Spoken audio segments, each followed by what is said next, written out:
উপজেলা কৃষি অফিসের যে প্রতিনিধিগণ আছে এদের সাথে যোগাযোগ থাকবে।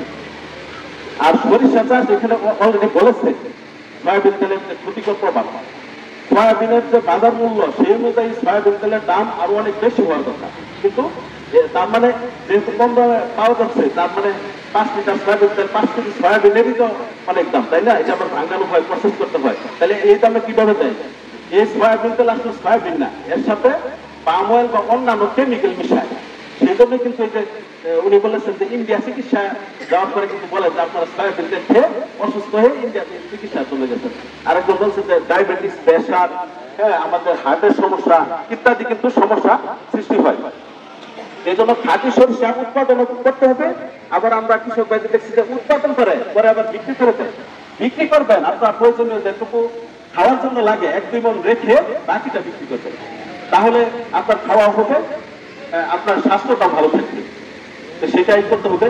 আর দেখুন যেহেতু এখানে মা বোনেরা আছেন, গার্জিয়ানরা আছেন, আপনাদেরকে একটা অনুরোধ করবো, আপনাদের ছোট বাচ্চাদেরকে প্রতিদিন একটা ডিম, 1 গ্লাস দুধ আর একটা কলা, কলা কেন বললাম, এটা সহজে পাওয়া যায়, এই 3টা খাবার বাচ্চাদের ব্রেন ডেভেলপমেন্টের জন্য এটা গবেষণায় দেখা গেছে এটা খুবই জরুরি।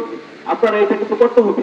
প্রথম আজকে থেকে ছোট বাচ্চাদের প্রতিদিন একটা ডিম, একটা কলা আর 1 গ্লাস দুধ, কঠিন কিছু না, তাহলে আপনাদের সন্তানরা কিন্তু ব্রেন ডেভেলপমেন্ট হবে এবং এই দেশ এবং জাতির জন্য এবং পরিবারের জন্য সে বুঝা হবে না। ব্রেন যদি আপনার এই সময়ের কাজ সময় না হয়, পরে যত বড় হলে যতই খাবার দেন কোনো লাভ হবে? এই তাছাড়া যদি প্রতিদিন ডিম, দুধ, গরু মাংস খাওয়াই, ওনার কি আর সেই বয়স যেটা হয়ে গেছে আর কি বৃদ্ধি হবে? সেই জন্য ছোট বাচ্চাদের এটা খুব ইম্পর্টেন্ট। আরেকটা বিষয় আমি একটু অনুরোধ করবো, আপনাদের এখানে জানলে কি অবস্থা, আমাদের তরুণ যে ছেলে মেয়েরা সন্ধ্যার পরে ঘরের বাইরে চলে যায়, অপ্রয়োজনে মানে দরকার নাই, আপনারা গার্জিয়ান আপনার সন্তান সন্ধ্যার পরে যাতে বাহিরে না যেতে পারে। ছাত্রের কাজ কি পড়াশোনা করা, সে পড়তে না করুক, সন্ধ্যার পরে মাগরিবের আজানের পরে কখনো বাইরে যেতে পারবে না, এবং ফজরের আজানের পর উঠিয়ে দিবেন।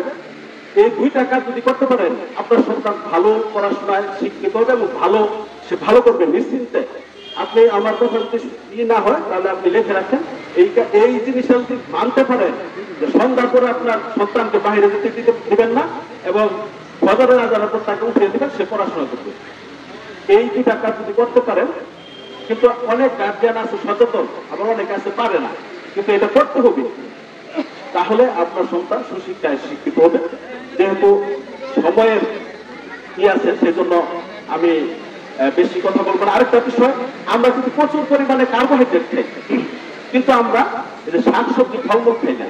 আমাদের প্রতিদিন 150 থেকে 200 গ্রাম ফল এবং 200 থেকে 250 গ্রাম সবজি খেতে হয়, কিন্তু আমরা খাই না বা এই নিয়মটা মানি না। সেই জন্য এটা কিন্তু আমাদের স্বাস্থ্যের জন্য খুবই ক্ষতিকর। যাই হোক, আমি আসলে খুবই আনন্দিত আজকের এই প্রোগ্রামে।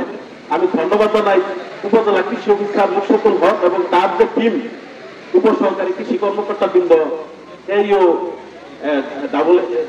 এবং এডিশনাল এগ্রিকালচার অফিসার সহ যারা আছেন, এসএসপিও সহ এবং আপনারাও যারা আছেন, সবাইকে ধন্যবাদ জানাই। করিমগঞ্জে আসলে খুবই গুরুত্বপূর্ণ একটি সমাবেশ আয়োজন করেছেন, সেজন্য সকল সুধীজন কৃষক কিষাণবৃন্দ সবাইকে এবং প্রিন্ট ইলেকট্রনিক মিডিয়াকে বেশি ধন্যবাদ জানাই, কারণ তাদের প্রচার প্রচারণার মাধ্যমে কিন্তু আমাদের এগ্রিকালচারটা এতদূর এগিয়ে গেছে। সবাই ভালো থাকুন, সুস্থ থাকুন। আসসালামু আলাইকুম।